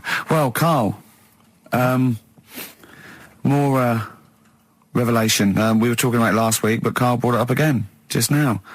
Didn't want to go to the doctors, didn't want to have a full sort of body checkup that may save his life, because he saw on the website they do a test where they have to insert a finger in his arse. Oh, don't tell me about it. Why? Don't put it on the website. Just we look at your heart. Yeah. Check your blood pressure out. Yeah. And then they could just do it quickly. Could just sort of say, right. How do they do it quickly? No, but what I'm saying is it's worse, isn't it? Going in there knowing that, I mean, they've got it on the website. So you're on the journey on the bus thinking, in about 20 minutes I'm going to have a finger up my arm. But they're doctors. Yeah, but just they're not doing it for a laugh. They're not filming it with a two-way screen. They're not putting on boxing gloves so it hurts more. They're up. Oh, his prostate's all right. Out again. Out again. I'm just saying, in the day, the sort of... Do you think they're in the pub going, here he comes? It's Pilkington. I had my finger up his arse today. Do they allow allow ladies to do that? Do they allow female doctors to do it? Of course they do. They're No, doctors. that's worse. Though. You're sounding like him. No, I'm just interested in, because, you know, do they allow female doctors to do the finger up the arse thing? Well, of course they do. They're doctors. Forget the female and male. They are doctors. Right, do you know any female doctors to do that? But what I mean is, isn't it a bit like if you're being searched at an airport, you know, and you're a woman, they send in a woman person to search you. They don't send in a bloke to do it. Is that the same thing? Yeah, they probably trust someone who's gone through 6 years medical college not to be taking the piss as opposed to a fat security guard who couldn't get anything else. Do you know what I What are mean? you talking about? There's doctors all the time coming out in the papers, they gave them this so they could look at their boobs or whatever, or, you know, it's all you're always hearing stuff about dodgy doctors. But what I'm saying is, the reason why they do that security, because there's lots of security people, and they can, you know, for your own, you know, for your own modesty, there's a female one to search females and a male one to search males, and that's fine. But there's not like 4 or 5 GPs to choose from, and you go in there and you go, is it your arse and testicles? Do you want a bloke or you know? But what about you what if accept they've got it. long fingernails? They don't have long fingers. What do you think that this female GP looks like? She's sitting behind the desk like Cruella de Vil with cleavage and long red false nails, going, "Hello, love, bend over. This may hurt a little bit." There's gloves and Vaseline. I don't believe there's 2 of you now in the room, Carl. They're doctors. They have to. What would you rather do than put the hand down your throat and round your alimentary canal to feel your arse? It's a quicker way in. You seem to know a lot about these doctors who stick fingers up people's asses. You're a very well-informed gentleman about this sort of thing. Well, say if they did find something, Yeah. would you then have to get like a second opinion, so someone else's finger? Well, no. They test it to see if there's anything suspicious. That it's usually a swollen prostate, which can be anything. So they catch it early, and that's it. They feel up there. But if you want a second opinion, then the same doctor will just stick a thumb up and have a feel around then. Yeah. So it always works in the same way. Yeah. Well, if there's a doctor who can, I don't know, put me at ease. I mean, surely there's another way around it. I don't believe that. I mean, what is this? 60 million people or something in the world, isn't they? 60 billion or something? Well, 6 billion, something? Yes, you got it. Right. You hit it. Well done. That's good work. Right, so yeah, there's 6 billion, did I say? Yeah, what's 6 billion then? Loads, isn't it? Yeah, but So if you want a doctor to phone up to assure you that the finger at the bum thing's not painful and that it's necessary, and Just that that it's it's not just someone necessary, trying to get really. kicked. Just that it's not an easy way round. All right, what's You know the what I phone mean? number here? It's, changed, haven't they? oh, You're the producer! Hang on, here it is. 0871 222 1049, and I think you select option 1. It tells you anyway what to do. please, if you're a GP or if, you know, even if you've completed medical, I mean, we want a qualified doctor, really. Anything else is not good enough for Karl Pilkington. We'd love to. You can ask him all the other questions, because you know, Karl, as I said last week, he doesn't feel his own testicles because he doesn't like the feel. Yeah. So, you know, I'd like a doctor to explain to him how necessary that is. And this is truthful as well. I've got very slight pain around the genital area at the moment, and I think it might be some kind of groin strain, but I'm a little bit anxious, not entirely sure Yeah, what it is. you've been with me twice when I've gone along to get them checked. Yeah. And I go, oh, what's that? Yeah. It's terrible. I mean, but, you know, it's usually... You're I think you're in a pretty low risk, aren't you? I'd hope so. You're coming out of the 20s. I think testicular sort of... I shouldn't be doing this. I'm not qualified. No. They told... All they said was to me, sort of like, it's 20s and 50s. Mine- So we're into... Mine sort of felt like they dropped a bit the other week when I was on holiday. I don't know if that's like when you're relaxing or I was wearing shorts a lot. How far? If it's 2 foot, it's too far. I was having problems walking. What do you mean? No, Why? it was just a bit, I had shorts on all day. I'm happy and walking about on the beach, what have you. And then at the night, when I put some long trousers on, I was sort of walking like a ricket. They probably like stretch a little bit. Sometimes, I told you when I was about 18, I was scared. I went to the doctor. I felt a pain, right? And because I was doing biology, I thought I'd show off this doctor. I said, I've got a pain. I think it feels like it starts in the epididymis and goes up through the urethra either. And he went, Finger up the arse. he said, your jeans are too tight. They're squashing your balls. So we want a doctor like that. So what's the phone number again? It's 0871 222 1049. A qualified What do you doctor. mean your balls drop though? We've got to come back to this. I don't know, they just felt like... it's not too bad at the moment. I was all right on the way in, but it was just... I feel twinges all the time, but you never know whether it's just because no, but they felt like they weren't my own. Do you know what I mean? They sort of felt a bit like these are. There wasn't a bloke standing really close to you, was there? You didn't get them mixed up, did you, on the way back? On the flight back? Someone else has got Well, take a leaf out of nudist books. They just walk around. They've got nothing on it. About nudists. Why? Well, let's play this ad break and that. And have you had another encounter? If we've got time, I'll tell you about it. Have you really? XFM. Right, we've got who's that on the line? It's Rob. Rob, and are you a doctor? I'm a final year medical student. I'll be a doctor in 2 months, touch wood. That's close enough, isn't it? Yeah. Excellent. So, where do you study? Do you want to give more details, or do you want to remain anonymous as you're calling in to I study at Barts Hospital. All right, great. So, why do GPs sometimes put their finger up a man's anus? To see what's there. You know, if you've got hemorrhoids, if you've got an enlarged prostate, you know, it's either that or they stick up a big tube and have a look up with a light. What? And it's easier to do that. Now, are you dumbing this down for us, or are you going to fail your medical exams by saying stick up a big tube with a light? I'm dumbing it down. Okay, come on then. We're all intelligent people here, and Carl. So you tell us what's that called?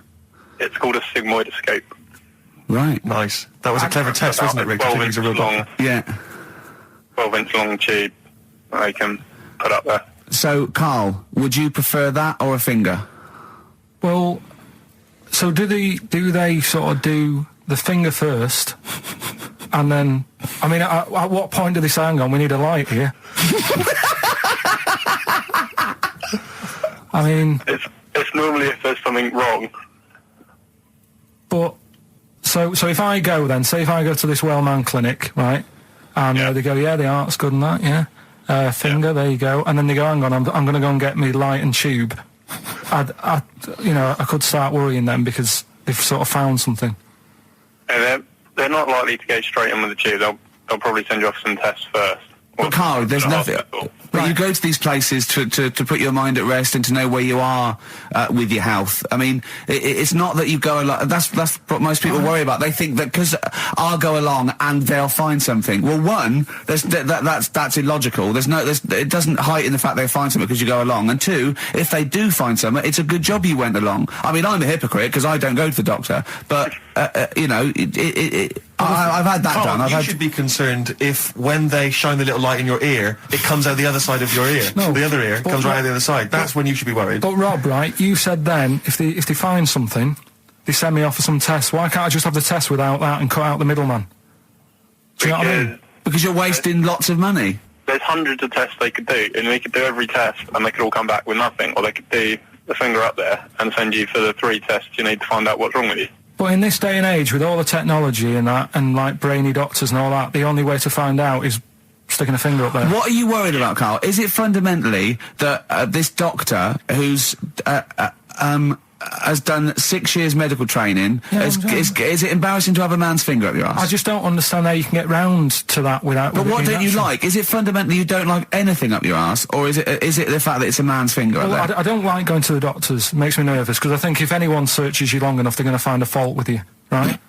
And especially if they're going that far into you. They're going to find something. And Probably not. well, you never... I just don't... I don't know how to get round to that sort of... that point where you get a... What do you talk to the doctor about? And he's like, all right, nice day. Strap your trousers. He goes, I'm just gonna... He says, I'm gonna just... Most people just shut up and let you do it, and then breathe a sigh of relief when you say there's nothing there. Yeah. But is that at the end of the test, or is that the first thing he does? It's the last thing. So that trousers up out the door. Because he knows it ends conversation. He knows it's a bit of a faux pas. The doctor says, "Oh, I better not kick off with the finger up the arse." What I do is I'll start on with the the head, and then we're then go. Oh, one final thing, Mr. Pilkington. So Rob, he drops his keys and he goes, "Pick them up." And as you bend over, will you be doing this, Rob? Is this what you're like open to do? You do all these. I'll have to do it at some point. All doctors do it at some point, no matter what they specialise in. So the first one, is he another doctor there to sort of make sure you're doing it right? Not dentists. No, but do you know? Dentists aren't doctors anyway. But do you know what I mean? Like normally, it's like a co-pilot will have someone with them for the first one. So when you put your first finger in, yeah, will someone be there going, right? You just want to move to the left a bit. I've already done it. Have you? Yeah. So that's the thing with a student, you're learning. So you get people teaching And you how to learn do on... these things. Can I just point out, Rob, I think I'm right in assuming that you have a glove on, Yep. and there's lubrication, Yep. and it doesn't hurt. No.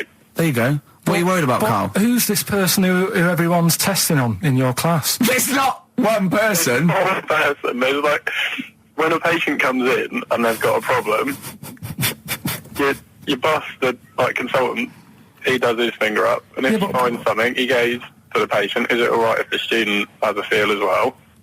Then the Well, student puts on a glove, puts the leave on the glove, and sticks his finger up and sees what he comes out with. Rob, I wish you could see Carl's face. I mean, his face when you said, and he says, can this fella have a go as well? He looked horrified. That he thought it was a free-for-all, like there's a queue of people trying on gloves and going, let's have a go. That looks good up there. What have you found? No, I mean, how come you had to sort of... Is it not something you could test on yourself rather than waiting for other people to come in? Because then, you know... It's an awkward position to get to, really, isn't it? Well, but you can have a good rummage then without feeling too awkward, but to sort of have a go on your first patient when you don't really know what you're looking for anyway, do you know what I mean? Never really thought about it. Because you don't... If you've never done it before, you pop your finger in there, and you've got to sort of look, you've got to have an expression on your face like you know what you're finding. Well, they can't see what you look. They can't see your face. There. You got the big boss consultant man going, now move your finger there, and you'll probably feel this. Because he's just done it. He knows what's there. Well, what? Oh, so he's already had a go. He's had a feel, and he's going, right, if you feel to the right, that's the conglomerate or whatever. The conglomerate, yeah. Its conglomerate is in perfect working order. Well, I'm still... Thank you, Rob. That, I'm sorry you had to go through this. Carl is probably the worst patient you'll ever encounter in your medical career. Good luck with your finals, and thanks very much. And do you know any female doctors who do this? Or? Thank you. XFM 104.9. Thank you. You two, City of Blinding Lights. I'm going to see them next week at Twickenham. Yeah. Well, enjoy that. Looking forward to it. Yeah. Thanks again for letting me know about your... old Nobbo and Edge and all that. Now listen, you just got an email there saying, can you turn up your microphone, Steve? Apparently my voice is a little bit quiet. Carl has to do one thing, make sure we're heard. That's all he has to do. Well, I can hear it. Sounds fine to me. Well, not to the listeners, and that's who we're trying to please. Well, Yeah. It's one person, so they can't hear Yes, but we've only got one listener. So if he's not happy, we're buggered.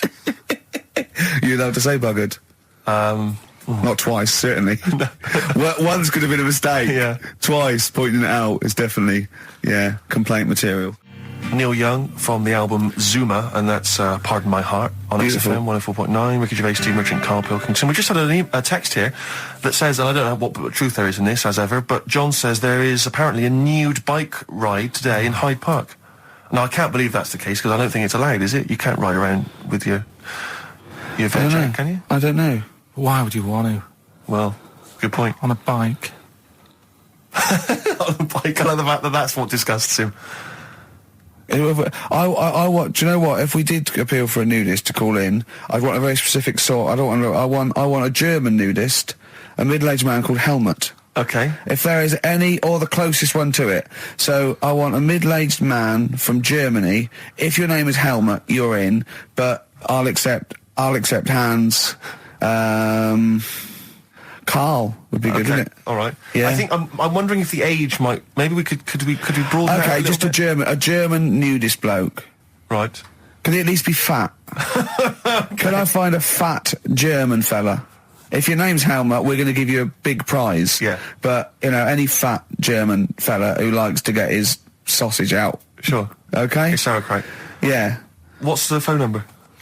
0871 222 1049. It'd be good just to get an email or a text with a contact on it, and then I can just call them up in the week. Sure. And 83936 is the text number. I don't know what our audience demographic pans out like, Rick, but I'm suspecting that's probably a fairly small fraction of our listenership.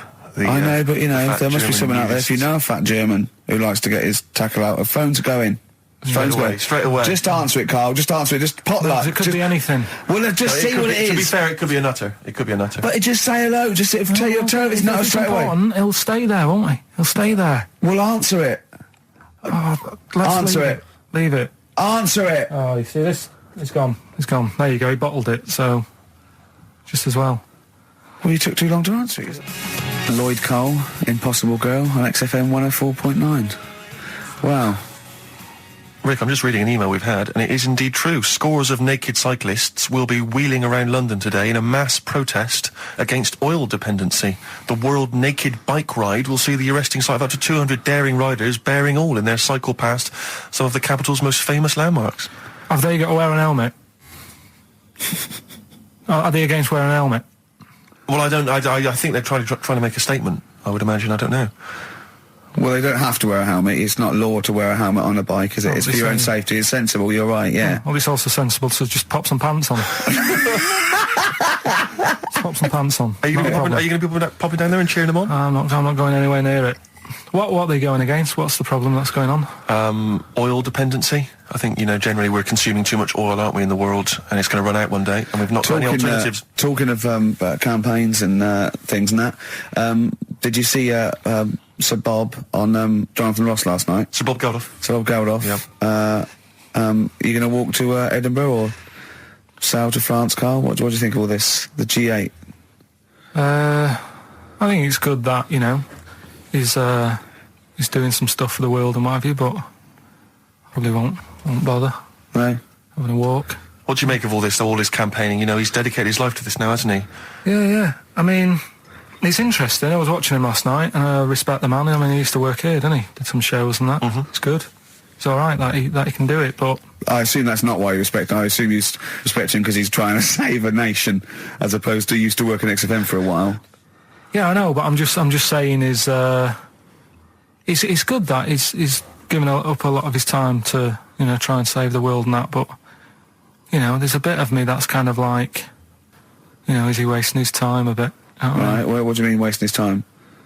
Well, he tried it before and... No, wait. What he's trying to say is that the G8 are I think the 7 most rich, wealthy nations in the world, and Russia, and they get together and they can wipe out the third world debt. I.e. they owe us billions and billions of pounds. They can't afford to pay it back. So he's going to say, let's wipe the slate clean and pledge, I think, a lot more aid and stuff to them, isn't it? Mm-hmm. So what do you think of that? But won't they just do it again? Right, what's you thinking? No, I just mean... I knew I had a little diamond in the rough here. I mean, obviously, I admit, I brought this up because I really wanted to know what Karl thought of it. Sure. Yeah, I had ulterior motives. It wasn't just for awareness, for the very worthy cause. It was because I know... Look at him looking at me. Look at him, he looks at me like a cat. Honestly, it's like there's nothing behind those eyes. Right, what do you mean? They're just going to run up the debt again, you think? Well, what I mean is, right, when I was a kid, right, and I wanted to go to the arcade... I'd borrow a quid off my mum, right, and she'd say, don't come back asking for more and what have you. But I'd have a go on a pinball machine or whatever, game on a fruity, and then go back, and she'd go, can I have some more money? And she goes, I gave you a quid before. And I go, I know, but I'm on holiday. And she goes, there you go then. And then I go off and do the same thing. I didn't go, no, I wasted the last one, I'm going to pop this in the bank. Right. So you think that's what's going to happen with... That's a nice metaphor. So what do you think happening there is the Africans are blowing it down the arcade? Instead of putting it towards a fishing rod, they're blowing it down the arcade. I'm trying to win a watch. Look, I've got 100 goals. I think this thing is dodgy. Yeah. I'm trying to win a fluffy toy. That's Bob's saying you're never going to get the Snoopy. You're never going to get the Snoopy. It's always going to fall out of the little claw before it gets to the claw top. is not strong enough. Yeah. Do not waste them. No, Midge. Midge, you have to write a song. Write another song, mate. They've blown it down the arcade. Brilliant. So that's your genuine logic, is it? Well, I just don't know... if they put me in charge of it, I don't know what I'd do. I just think it's a... Could I just say that will never happen? No. Could I just say to London, yeah, and anyone listening Sleep on Saturday, easy. Yeah, don't worry. Karl is not going to be put in charge of G8. It's not going to be him, Blair Chirac. That would be a joy if it were. That would be amazing. Well, I've got another food-related item here. Now, Karl, I got a little email via my agent sent from someone here. Okay, so sent from someone at XFM. Okay, and I won't say it was. She just said, I thought this might be good for Ricky to use on Saturday, and obviously what happened is Suzanne has sent you an email in the week. It was Wednesday. and you've returned it, but I think you've returned it to the wrong email address. You returned it to someone here who, of course, immediately forwarded it to my agent for ridicule on the show. Don't panic, it's nothing that bad, okay? It's an email from Suzanne talking about your tea that night. Was Suzanne out on Wednesday night? Was the an England game or something? Yeah. So you were alone. You were home alone, were you, Wednesday night? Yeah. Did you enjoy your meal? Was it a quiche? Go on. Right. From Suzanne to Carl. Take the quiche and put it on the baking tray. Cook for 30 minutes on 190. Take lettuce and put on plate. Take 3 tomatoes, wash and chop into quarters. Place on lettuce. Take an avocado, chop in half. Remove the stone. Peel skin and slice. Place on salad. Put salt and pepper on and a dribble of olive and balsamic vinegar dressing. Right? In brackets, small bottle behind the cafetiere. Right, in case he's reaching for bleach. Yeah. That's it. Should have put everything else away. Right? Then sprinkle a smidge of parmesan on top. Remove quiche from oven, cut into quarters and put on plate. Eat. Oh, wow. Does she have to do that every single time she's out? No, it's just that I'm not that good at cooking, right? And to be honest, that was a lot of hard work. I didn't bother warming it up. And I did without the avocado. Why? Too much messing about. He didn't even do that with instructions. It was too much. But yeah, I'm not that good at cooking. And Did you That's not cooking though, is it, Carl? That's heating up a slicing. quiche. That's cooking it is making the quiche.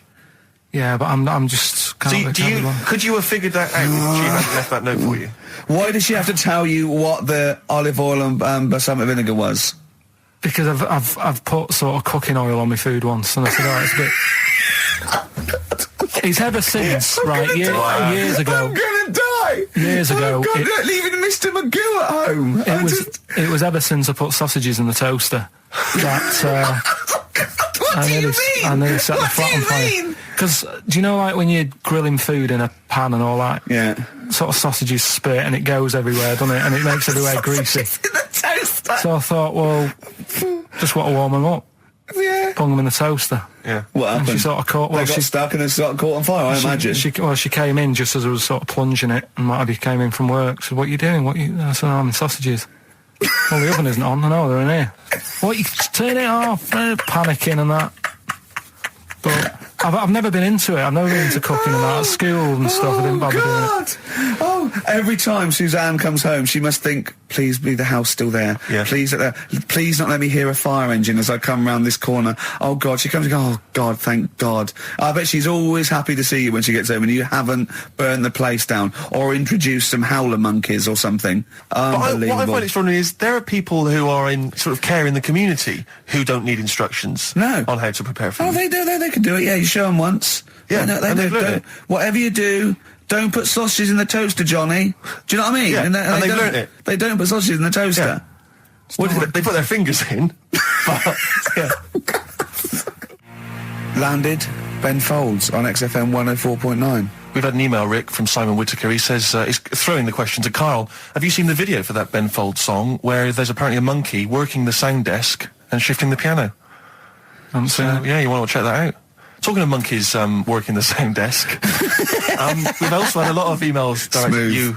Yeah, a lot of emails directed to you, Carl, asking if you saw this programme that was on in the week. I think I didn't see it. I think it's called The Strangest Village in Britain. Yeah. Did he watch it? He called me 6 times during it. Called me 6 times. Now, just explain briefly what this was, because I didn't see it. Well, it was a sort of an experiment. I think I can work out from the sort of 70s, and it was sort of run by, from what I can make out, mainly sort of German Christians. Right. And what it was people with various disabilities or mental illnesses, Down syndrome, autism, bewildered, and they were living normally in the community. And there was 300 people in the village. Half had some sort of problem, mental problem or disability, and the other half were sort of carers. And I mean, it was, you know, it was very, very strange. And where is this village? It's somewhere in this. It's up near Whitby, isn't it? Yorkshire, yeah. Okay. But he called me. He called me at various points. We were watching that. It just started off. He went, geez, if that's the beginning, what have they got coming up? Then there was two fellas, and the phone rang, and it went, what is going on? And it was two blokes who had created their own language. Okay. And they were going, and you go, and you know, it was an interesting program. Anyway, I love documentaries like that. But what made it twice as good was that I knew that Karl was getting confused. Yeah. There was one bloke that went round interviewing people, and he'd just have a string of questions, and he'd go, have you ever had curly hair? What's your favourite animal? Have you ever seen a badger? All right. And Karl was getting stressed. It was stressing me out. Because he was trying to think of the answers quickly enough. Because he was sort of saying, you know, do you like mosaics and that? And I was like, oh, do it. And the next question was coming in. It was like Malik's mallet. Do you know that sort of that word association thing? I was stressing me out. But he said he wanted to go there. He actually said, oh, could I go for a holiday there? And I went, well, I doubt that. I don't know. Maybe you could go on a visit. You know, oh, that would be great, wouldn't it?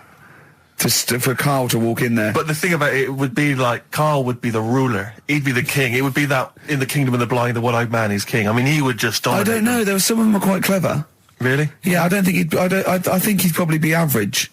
Yeah. I don't think he'd. Okay, he'd just blend in. No, I don't think he'd shine. Because a lot of them were quite good at some things, weren't they? He didn't like the angry bloke who punched him. There was this really sort of sweet Down syndrome woman called Nan, and she hadn't hung her coat up, and this angry bloke was going, if you don't hang your coat up, I will. And he punched her, didn't he? Yeah. And poor Nan got it in the neck from everyone. There was another woman bullying her, wasn't he? Yeah.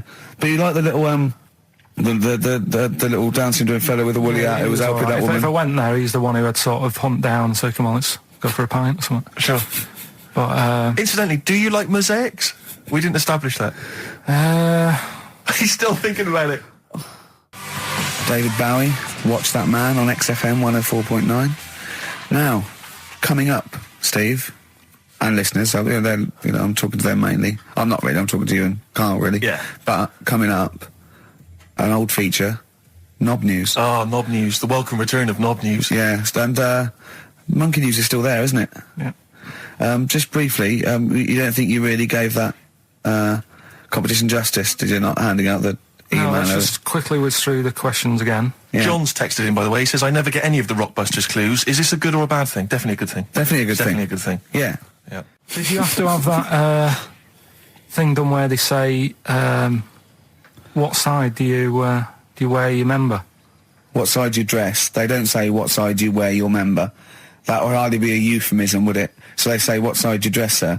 It means what side your little John Thomas leans, doesn't it, on rest, usually to the left, isn't it? Your little left testicles. If I said to you now, what side do you wear? On? Do you know? It would be left. It would be the left. That's what I mean. If standing there, right, with nothing restricting it or holding it in or holding it up, right, it sort of leans. Your one ball is sort of like slightly back and lower, isn't it? And your little John Thomas rests there, so it's left. And the reason they ask it is so they don't put the tape measure up on the left and squash your willy or touch your willy. So it's nothing to do with like, well, you'll need a bit more room of sort of more material on that side, or. Well, no, I don't think they compensate. It's just when they when they stick that up into your groin, they don't want to come in contact with your little. The thing is, I don't know what side I wear stuff on. I just sort of pull my pants up and wherever it wants to go that day. But maybe it's not big enough to sort of make any, real decision. But like now, I'm sat here right with my jeans on. I don't know where I am. Well, that's clear from hearing you talk. No, but what I mean is, if a fella said to me, "What side are you? What side's your member on?" Member. What is this the use of the word member suddenly? I'd go. Well, it's not. It's usually not appropriate. And also, I imagine in the old days they had big baggy pants that used to sort of like hang down. And now, like with those stretchy boxers and briefs, it's sort of held up in a nice little, neat little parcel, isn't it? So it's probably not appropriate. It doesn't come in contact with your little snake. So, Did you ever? What have you ever heard that? Are you telling me a tailor has asked you that and you went, "What do you mean, mate?" No, I've never. I've not really had one made to measure. I had one made when I was a kid, but since then I've sort of bought a suit off the hook. But when you were saying about buying a suit, I know that question sort of crops up, and I don't know what the answer is. It just annoys me the way I don't know, there's no surprises anymore. Do you know what I mean? People know. What do you mean? He's going to go, right, I'm going to measure you now. Which side shall I measure? Go, well, pot luck, go on, have a look. Right, there you go. Oh, you got it. You checked me out. What do you mean there's no surprises anymore? What are you talking about? Everything you say is a surprise. Everything you say. Every opinion you have is a surprise to me. What I mean is, why aren't people just happy just to go, well, depends, doesn't it? I'll just pull the pants up wherever it wants to go. I'm happy. What do you mean? Why is this such a big issue? But Carl, when they ask you this question, they're not making a note of it somewhere. It's not statistical research to find out what the kind of common leaning is. It's a question so he doesn't touch it when he's using his tape measure. Just be careful. But he is being careful by asking the question. But what's wrong with him touching it anyway? If he's, I mean, it's only a slight. Fair enough. But if he just sort of, knocks it a little bit, you can just go. Do that again? To me, it's the same as the prostate thing. It's just happening all over again. But the doctor doesn't go, what side's your arse on, sir? Trying to avoid the arse. He wants to go, he knows where your arse is and he's aiming for it and he wants to get it up there. He's aiming for it for a good cause. This little fella's going, well, I've got to measure his leg. I don't want to touch the knob. I'll just ask him, sir, do you mind telling me where your cock is so I can avoid it? It's a big difference. But like I'm saying to you, I'd have to have a look first to let him know. I don't know where it is now. I don't know. It could be the left, could be the right. Are you telling me you don't know where your knob is without now? looking? Well, what do you mean without looking? How could... Well, you're saying it as if like... Should we have a guess? Well, have a look and tell us where it is. What are you wearing? What sort of pants are you wearing? I've got my jeans on. But you got pants on underneath them? Yeah. What are they? Briefs or boxer shorts? Boxer shorts. Boxer shorts. Well, it's probably free, but the jeans are probably strict knit. I think it's probably either in the middle, dressed in, or just slightly to the left. Have a look. We'll tell the listeners after the break where's Carl's knob. It's a good competition. Oh, brilliant! We've got to send this to the Sony Awards people. XFM. Run, Snow Patrol on XFM. Well, big question. Where was Carl's knob? That's what people have been hanging on for. Yeah. Where was it? Well, I can't believe people have been texting in. Hey, guessing where it is? People saying, is it in the middle? Is it in the left? It cost them 10p. It cost them 10p to find out. Just wait, I'm going to get out the answer. You don't win anything, right? Like, strike it lucky. Right? Bottom or middle? Right. It was to the left. Oh. Yeah. I went with the right. That's annoying. See, I thought it would be to the left. If not, maybe if it was all scrunched up, sitting on your lap right, it might just pop up to the middle. Just pop out, like, Well, next week we'll be finding out where yours is. Where's Ricky's bollocks? Landed, Mr. Ben Folds. We've landed on XFM 4.9. Ricky Gervais, Steve Merchant, and little Karl Pilkington, and his magical little manky round baldy head. He was described as a wacky mank in one of the papers this week. Really? Brilliant. Well, remember we were talking about it last week about he came round to my house and I popped out my Mr. Johnson to take a little look at. And his two that made daughters. The papers. That made the papers. Wow. What paper? It wasn't front page of the Times. It must have been like the Daily Star or something. Just squeeze Live 8 on the second page. Yeah, so Wacky Mank. Wacky Mank, that's Wacky great. Mank. Wacky Mank. We had an email from someone that reckons they remember you from body popping round Salford way. Yeah, Eccles Precinct, apparently. You know that, don't you? I wasn't doing it round there, though. What do you mean? I was round Stretford. Stretford-Arndale. And what were you doing? What sort of body popping was it? Just a bit of everything. Caterpillar. Bit of moonwalking. Do you have a little piece of line you used to carry around? Well, mates had that. Right, you didn't borrowed theirs. Borrowed theirs. Were you any good? But you weren't breakdancing, were you? You weren't spinning on your head and stuff. You were more body popping. Well, I hope he wasn't spinning on his head, because that can sort of give you little brain damage and things. Well, it can give you brain damage. Also, it can wear your head down, and also makes your head perfectly round. Yeah. Because the gravity is pulling on. But if you keep on doing it, obviously it's going to wear your hair out, yeah. So you become sort of like a stupid, bald, and roundy-headed. Yeah. So I very much doubt that you did do any of that. Did you, Carl? Didn't do any of that. Embrace and Gravity on XFM 104.9. We've had a couple of texts. People obviously can text in 83XFM. That's the text number for the big quiz that's coming up shortly. Rockbusters, still your opportunity to win some of those cracking prizes. Enter your name in the draw if you can unravel the, I don't know what you call them, conundrums that Karl set. Sort of. We've had a couple of texts. Obviously, we're leaving early today. This is a shortened show and our last show of this run. But we've got to leave early. We've got to go down and try and make poverty history. But Rob's texted and he says, only an hour and a half today. Well, poverty does have some benefits then. He's a fan. He understands the show. Who was that little fella that used to write in who hated the show? Oh, I forget his name. I haven't heard from him for a while, actually. I don't know what happened. No. Maybe he realised that if he hated the show so much, the obvious thing to do was to switch off. Maybe that finally dawned That's on him. annoying.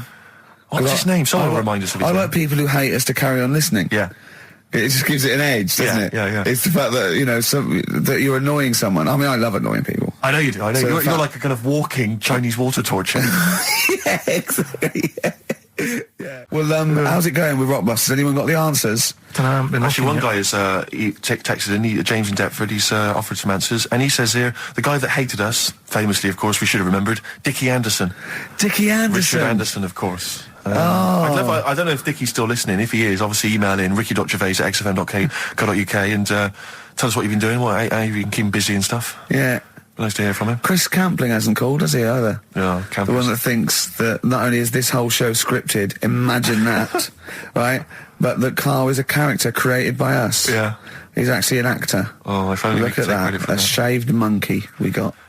Put the message in the box, put the message in the car, drive the car around the world, and I'm imagining that message is make poverty history. That's World Party, put the message in the box. Yeah. Can I just say quickly while I think of it, we get a lot of emails from people, a lot of texts saying, can you send a big shout out, stuff like that. I've just looked at one now, Scott and Julie in Australia listening, they want a big shout out, big shout to them. But there's so many people that do it, and I'm obviously just want to say, sorry we never get to your emails. We're very, very lazy. We never really get to look through them. But we obviously do appreciate you emailing in, texting in, stuff like that. And also, can I send a big shout out to my grandparents, who I believe might be listening on their new digital radio? They're pretty high tech. Very nice country. Yeah. Are they the merchants of Bristol? Merchants, yeah. Yeah. Props Good. to them. Props to them, yeah.